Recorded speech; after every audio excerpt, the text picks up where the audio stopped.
तुमको सुनाए कैसे। कभी कभी तो मुझे यकीन नहीं आता कि मैं तुम जैसी लड़की के लिए दुनिया को ठुकराने वाला। Just shut up!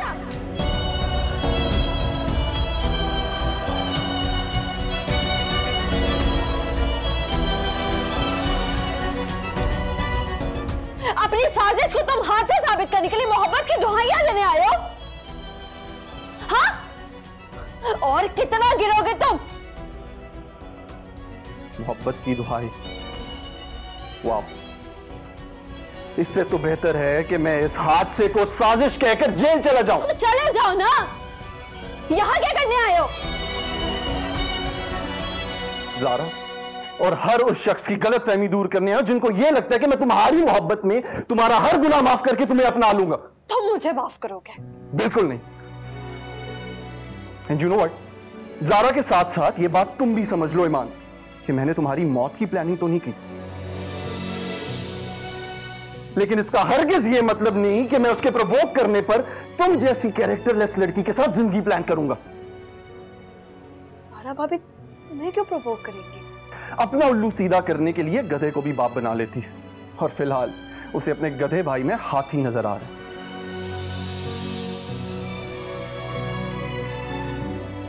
उसका भाई तो बिलाल है। हाँ है, और वो अपने इज्जतदार डिप्टी कमिश्नर भाई को इस गंदगी से बचाने के लिए मुझे कीचड़ में धकेलना चाहती है।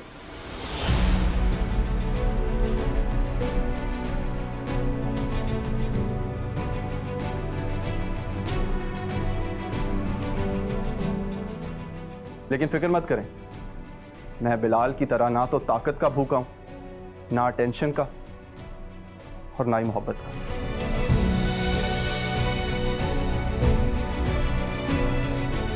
मुझे जिंदगी में हर चीज मिली है, और अगर बिलाल इस गंद बला को ना अपनाए ना, तो उसे घर में ही बिठाई रखेगा।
सलीम चाचा, आप आहत की वजह से मुझसे रिश्ता खत्म कर देंगे?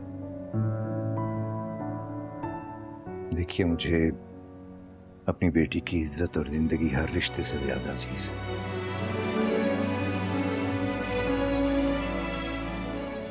मैं उससे आपसे रिश्ता करके किसी खतरे में नहीं डालना चाहता। सलीम चाचा, ईमान की जिंदगी और उसकी इज्जत मेरे लिए उतनी ही अहम है जितनी आपके लिए है। वो मैं जानता हूं, लेकिन उसे खतरा भी तो आपकी वजह से ही ज्यादा है। मेरी वजह से?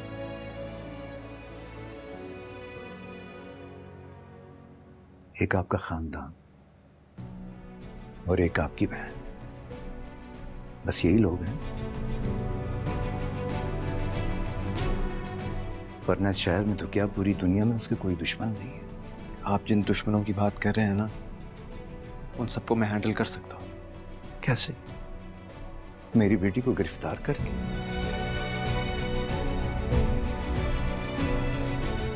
अगर उसे ऐसे ही अपनी जान बचानी होती तो इतना पढ़ लिख के कुर्सी पे बैठने का उसे फायदा क्या हुआ बिलाल? उसके मुजरिम तो पहले भी खुलेआम घूम रहे थे, आज भी कोई सबूत नहीं है, तो क्या उन लोगों को कोई लगाम नहीं डाल सकता? ऐसी बात नहीं है।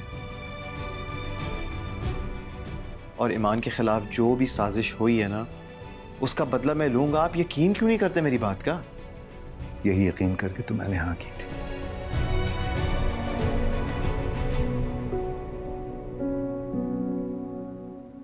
अब जबकि शादी की तैयारियां शुरू हुई तो मुझे ये अंदाजा हुआ कि ईमान के पास तो अपनी शादी के कपड़े खरीदने का वक्त नहीं निकल रहा।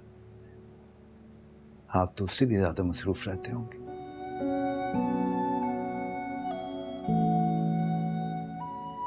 जो थोड़ा बहुत वक्त बचेगा दुश्मनों से लड़ने और हिफाजत करने में गुजर जाएगा।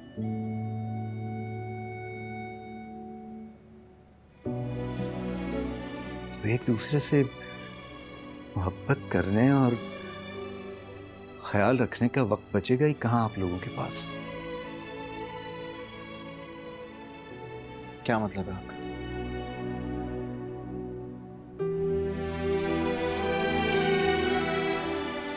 देखें बिलाल, मेरी बेटी ने बहुत छोटी सी उम्र में बड़े बड़े दुख देख लिए।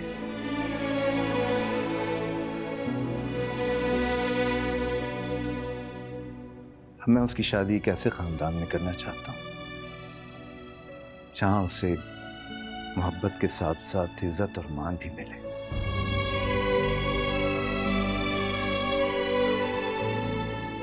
ना कि ऐसे खानदान में कि जहां के लोग जब चाहें उसे बातें सुनाने आ जाएं।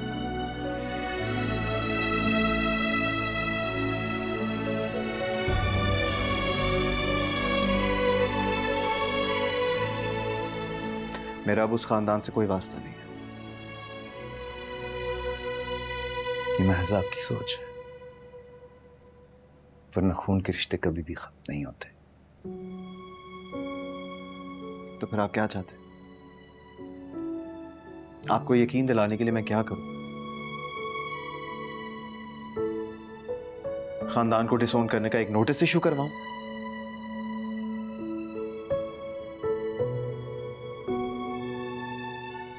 मैं ऐसा कुछ नहीं चाहता, लेकिन हाँ, मैं अपनी बेटी की शादी ऐसे लड़के से करूंगा जिसके खानदान वाले उतनी ही इज्जत से उसका रिश्ता मांगने आए जिसकी वो हकदार है।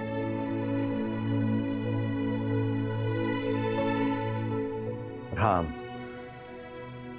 मैं जानता हूं कि आप एक आला ज़र्फ इंसान हैं, ऐसी कोई हरकत नहीं करेंगे, लेकिन फिर भी आप ये सामान अच्छी तरह चेक कर लीजिएगा, क्योंकि मैं नहीं चाहता कि मेरी बेटी को कल ये बात सुननी पड़े कि सामान लौटाने में उसका बाप हेरा फेरी कर गया।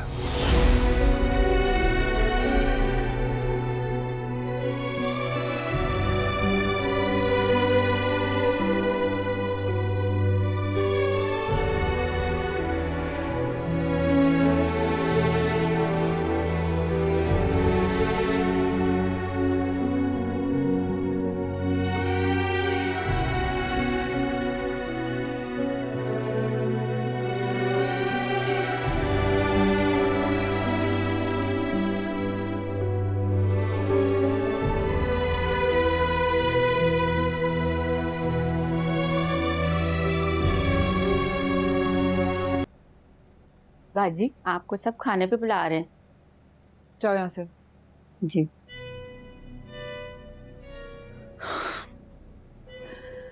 तो जिंदगी तबाह हो रही है और इन सबको खाने की पड़ी है।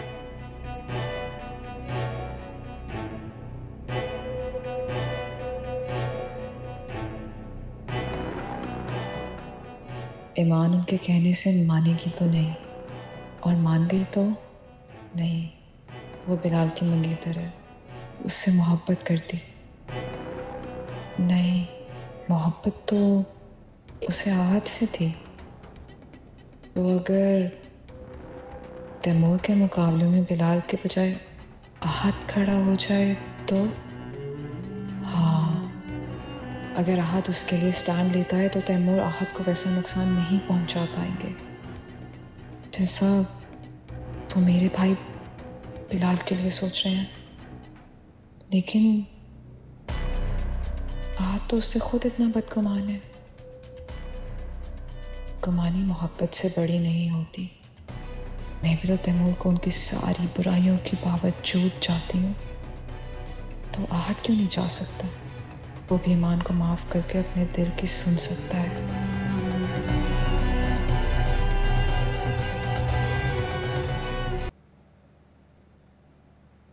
पता तो कराओ ये सब क्या हो रहा है। बिलाल कौन से मुर्दा जानवरों की बात कर रहा है?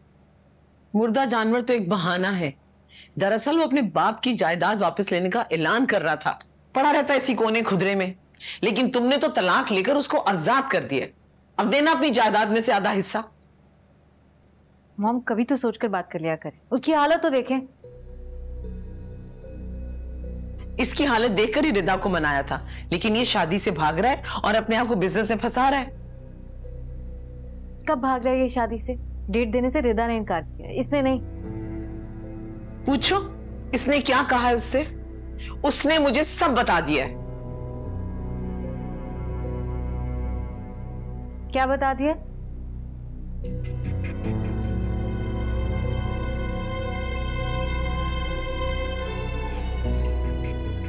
और तुम क्या कहा है तुमने उससे?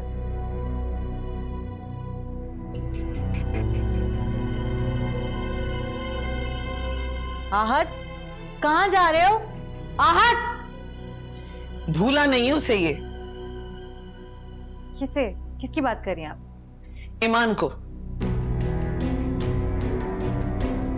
वो डायन बिलाल के जरिए इसको तबाह बर्बाद कर रही है, और ये है कि उसकी तस्वीरें दूसरों से मंगवा रहा है।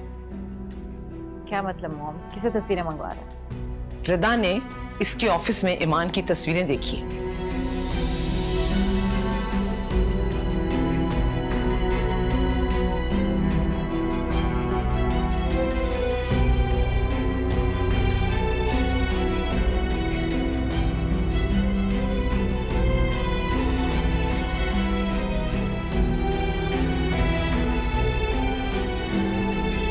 तुम फोन नहीं उठा रही थी ना, तो मुझे ऐसा लगा तुम अपने अब्बा से नाराज हो। मैं अब्बा से कैसे नाराज हो सकती हूँ अम्मी? क्योंकि बेटा मैंने जाने से पहले तुम्हें डांटा था ना, तो तुम्हारी अम्मी को लगा कि तुम शायद नाराज हो गई। आपने जो कुछ मेरे लिए सहा है अब्बा, उसके बदले आपकी डांट तो क्या मैं आप पर अपना कत्ल भी माफ कर दूं। अरे नहीं, कैसी बातें कर रही हो बेटा? ठीक कह रही हूँ अम्मी। मैं हमेशा अब्बा के लिए आजमाइश बनी हूँ, कभी सुकून ही नहीं दिया अपने बाप को। सुकून तो मेरे दिल में तभी आ गया था बेटा, जब तुम पहली बार मेरी गोद में आई थी। आपको पता है अब्बा, मुझे ऐसा लगता है कि ज़माना जहालियत में लोग मेरी जैसी बेटियां पैदा होने के डर से उन्हें पैदा होते ही जिंदा दफना देते होंगे। उन्हें यह अंदाजा नहीं था कि बेटियां तुम जैसी भी होती हैं, जो बड़े होकर जिंदगी के हर इम्तिहान, हर आजमाइश से सुरखरू होकर निकलती हैं।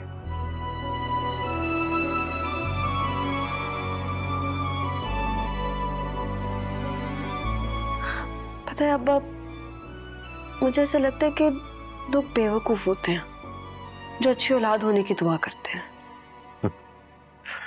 तो अच्छी औलाद मांगने की दुआ बेवकूफी कैसे हो गई?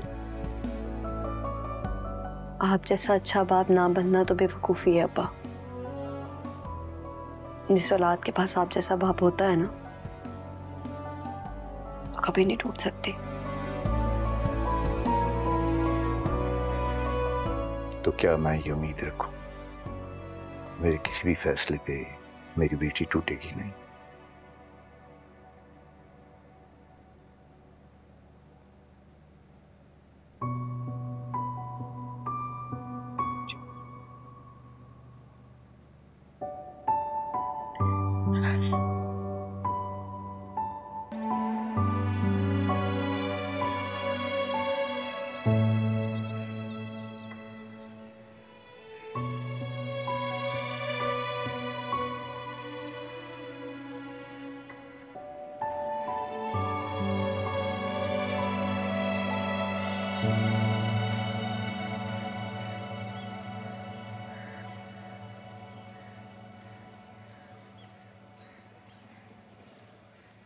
क्या हुआ? सबको बिजनेस का और पैसे का नुकसान तो नजर आ रहा है, मेरा नुकसान किसी को नहीं दिखता। तुम्हारा क्या नुकसान हुआ? रियली ज़ारा, कुछ नहीं हुआ क्या? देखो, बिलाल ने जो कुछ भी मांगा है वो तैमूर और ताया अबू से मांगा है। वो तुम्हारी प्रॉपर्टी से थोड़ी कुछ लेगा।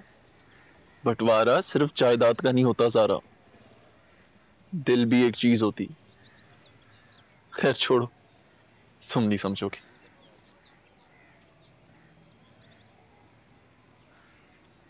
मैं नहीं समझूंगी। तुमने तो अपना हिस्सा दे के मोहब्बत खरीद ली ना।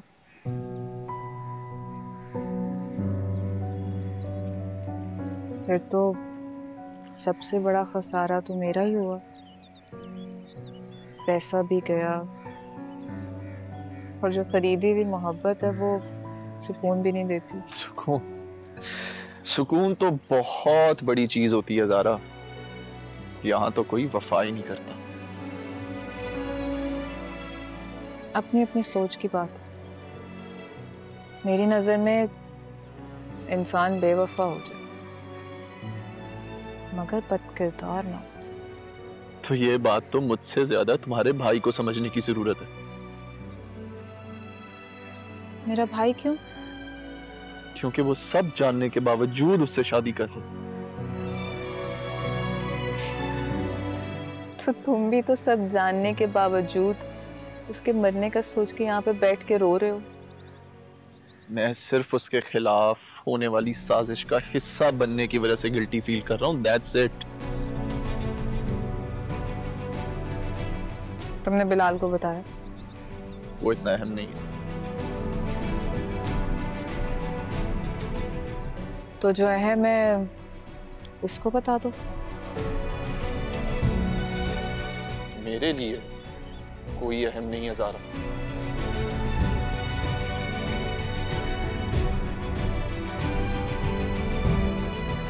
क्या? आंसू पोंछ लो। ये जो निकल रहे हैं उसके लिए वो जो अहम नहीं है।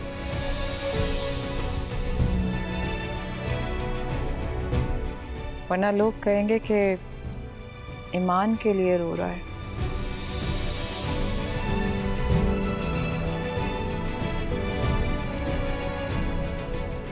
और हाँ, बिलाल को बताने का सिर्फ इसलिए कह रही थी क्योंकि ईमान जिस जगह ट्रैप हुई है वो सारी प्लानिंग तो तुमने की थी।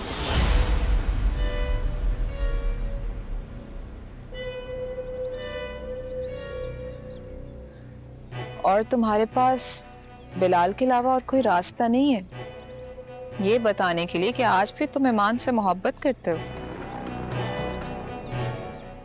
नाराजगी जैसी भी हो आहत, कम से कम तुम उसको मरता हुआ नहीं देख सकते। एक मिनट ज़ारा, मैं मानता हूं कि मेरी वजह से ईमान की जान को खतरा था और उसका मुझे गिल्ट है या अफसोस, जो भी तुम कहना चाहो, लेकिन मेरा स्टैंडर्ड तुम्हारे उस भाई की तरह इतना लो नहीं है कि मैं ईमान जैसी लड़की के पीछे तड़पूं।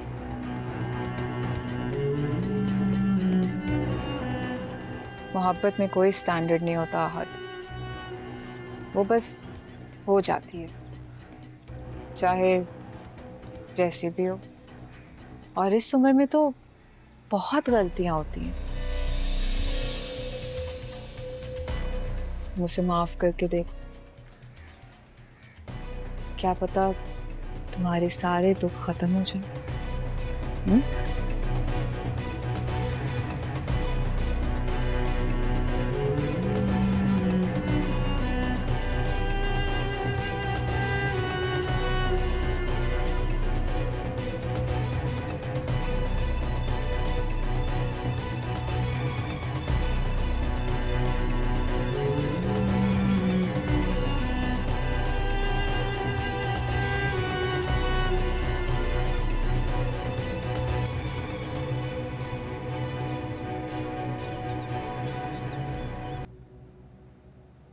ऐसी भी क्या जल्दी थी कि सुबह तक का इंतजार नहीं कर सके आप? मैंने सोचा बात पर्सनल है तो पर्सनली मिलकर सॉर्ट आउट कर लेते हैं। आपके और मेरे दरमियान कुछ भी पर्सनल नहीं है।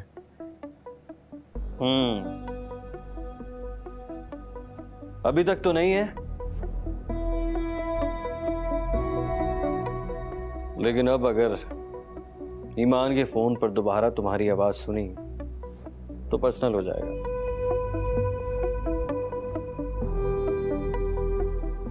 तुम्हें जो चाहिए वो ले लो। जो चाहिए? तुम्हारा हिस्सा, प्रॉपर्टी, कैश, जो भी तुम्हारा बनता है मैं देने के लिए तैयार हूं, ले लो। मेरा जो कुछ भी बनता है उसके लिए आपका तैयार होना शर्त नहीं है, वो तो मैं वैसे भी ले सकता हूं। और क्या चाहिए? आपका कन्फेशन, वो भी सबके सामने, कि आपकी ईमान पर बुरी नजर थी और वो जो शॉर्ट सर्किट। गलत, बुरी नजर नहीं थी, मोहब्बत थी। मोहब्बत है और मोहब्बत रहेगी हमेशा, और इस मोहब्बत का कन्फेशन करने के लिए मैं तैयार हूं। इनफैक्ट अभी ज़ारा से भी कह के आया हूं। आप ईमान को हरास करते हैं तैमूर भाई? हरगिज नहीं, मैं तो उसकी हिफाजत करता था बेवकूफ। तुमने देखा नहीं था कि मैं किस तरह बात बात पर उसे प्रोटेक्ट करता था? और प्रोटेक्ट करने के लिए आप गेस्ट हाउस लेके जाते थे? वो सब तो ज़ारा की वजह से हुआ था। उसी ने मुझे ईमान के कैरेक्टर को लेकर बदगुमान किया था। उसी ने कहा था कि ईमान का तुमसे, इससे, उससे, पता नहीं किस किस से अफेयर है। तो आपने सोचा कि आप भी फायदा उठा लें?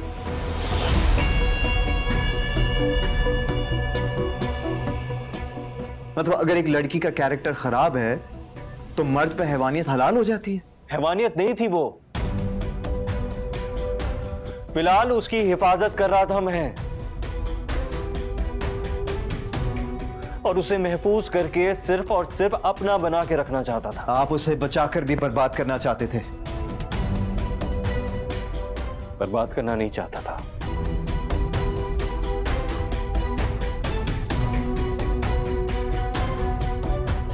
मोहब्बत हो गई थी उससे। क्या करता? क्या करता? खुद पर कंट्रोल करते। शादीशुदा थे आप।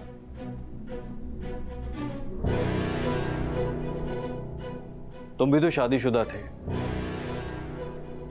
तुम भी बताओ मुझे कि अगर तुम्हें कोई लड़की पसंद आती तो तुम क्या करते? खुद पर कंट्रोल करता।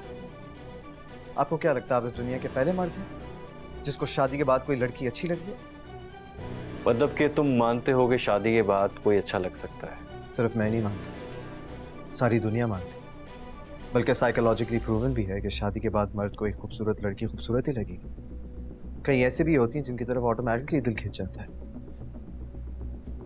लेकिन अल्लाह ताला ने इंसान को एक चीज दी है, पता है वो क्या है?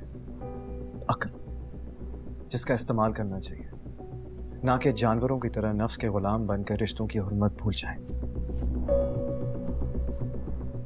ये सब तुम इसलिए कह रहे हो ना कि मैं तुम्हारी बहन का शौहर हूं? नहीं, मैं ये सिर्फ इसलिए कह रहा हूं क्योंकि मैं ईमान का होने वाला शौहर हूं। अच्छा, तो ईमान पर तुम्हारी भी नजर पहले से थी।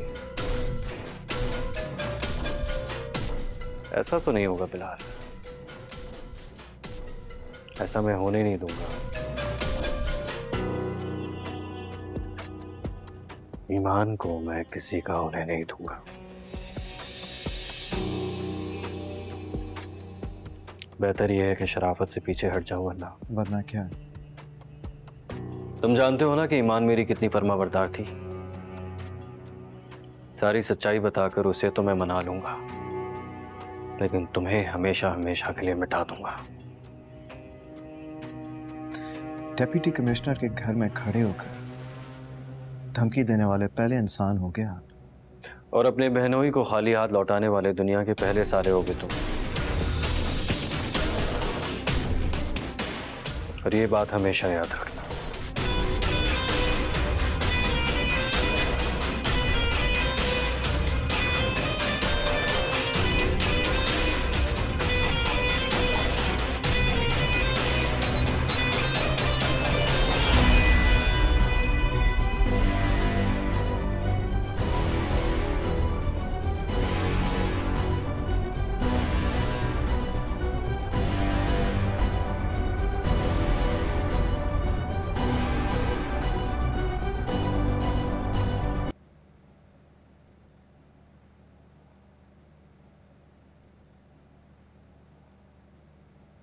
ये लो बेटा, ये रास्ते में किसी गरीब को दे दे। जी अम्मी। बाजी बाहर आहद साहब मिलने आया आपसे। वो यहाँ क्यों आया है? बिठाए। अरे बिठाए कि चौकीदार को बुलाएं? बेटा वो पता नहीं यहाँ किस इरादे से आया होगा।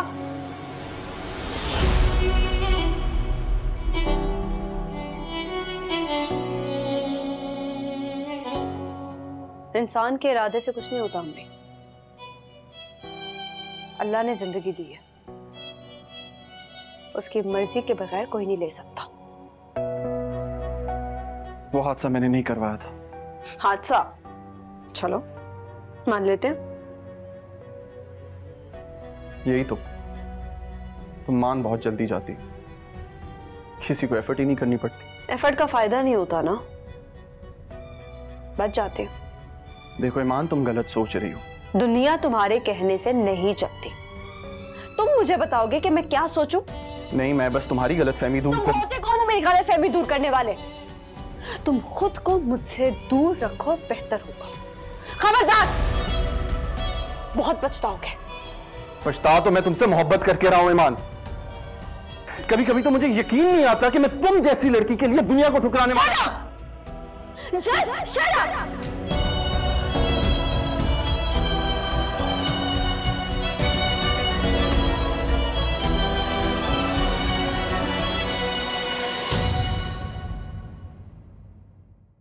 मीडिया ने एक अफसोसनाक अफवाह फैलाई हुई है कि असिस्टेंट कमिश्नर ईमान सलीम को एंटी करप्शन डिपार्टमेंट ने अरेस्ट किया है, जबकि ईमान सलीम एक निहायत ईमानदार और एक जिम्मेदार ऑफिसर है। और जैसा कि सब जानते हैं कि ईमानदार ऑफिसर्स की जान हर वक्त खतरे में रहती है, उसकी एक मिसाल कल रात ऑर्गेनिक वर्ल्ड में कार्रवाई के दौरान हमारे कुछ अफसरान की शहादत। सर, ऑर्गेनिक वर्ल्ड का ईमान सलीम के अरेस्ट होने से क्या ताल्लुक है? Sir, I'll take it from him. Sure. अस्सलाम वालेकुम जी। ईमान सलीम अरेस्ट नहीं हुई थी। एक्चुअली वो ऑर्गेनिक वर्ल्ड वालों के वेयरहाउस जा रही थी, जहां पर मुर्दा जानवरों को जमा किया हुआ था, वो रेड करने के लिए जा रही थी। इसलिए उनके साथ एक्स्ट्रा नफरी मौजूद थी, जिसे मीडिया ने वक्त से पहले नशर करके ऑर्गेनिक वर्ल्ड वालों को खबरदार कर दिया, और ईमान सलीम के पहुंचने से पहले वहां पर शॉर्ट सर्किट हो गया। तो क्या रिश्वत लेने की खबर झूठ थी? झूठ थी, इसलिए तमाम न्यूज चैनल्स को डिफेमेशन का नोटिस भेज दिया गया। लेकिन मैम, हमें पता चला है कि ऑर्गेनिक वर्ल्ड से आपने कोई चेक लिया है जिसे कैच भी करवाया गया है। वो चेक मैडम को नहीं, मुझे भेजा गया था। मेरे वाले साहब की जायदाद का एक मामूली सा हिस्सा है। सर, आपकी जायदाद ऑर्गेनिक वर्ल्ड वालों के पास है? वो मेरे वाले साहब की जायदाद है। नासिर हसन और सलमान हसन सिर्फ केयर टेकर्स हैं।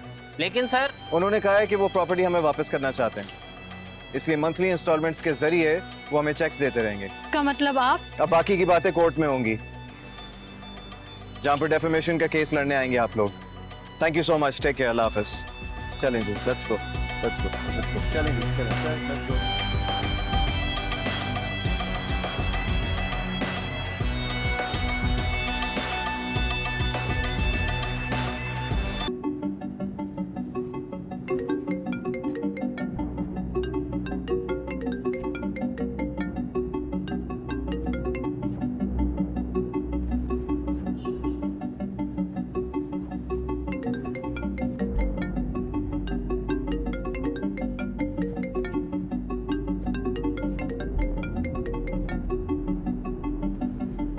हेलो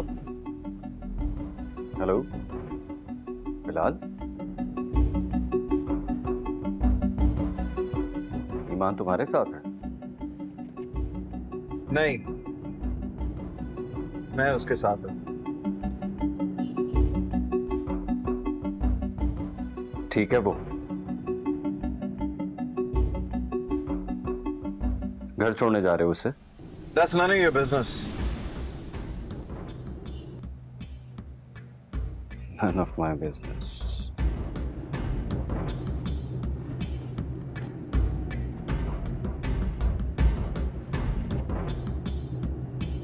हाले दिल तुमको सुनाए कैसे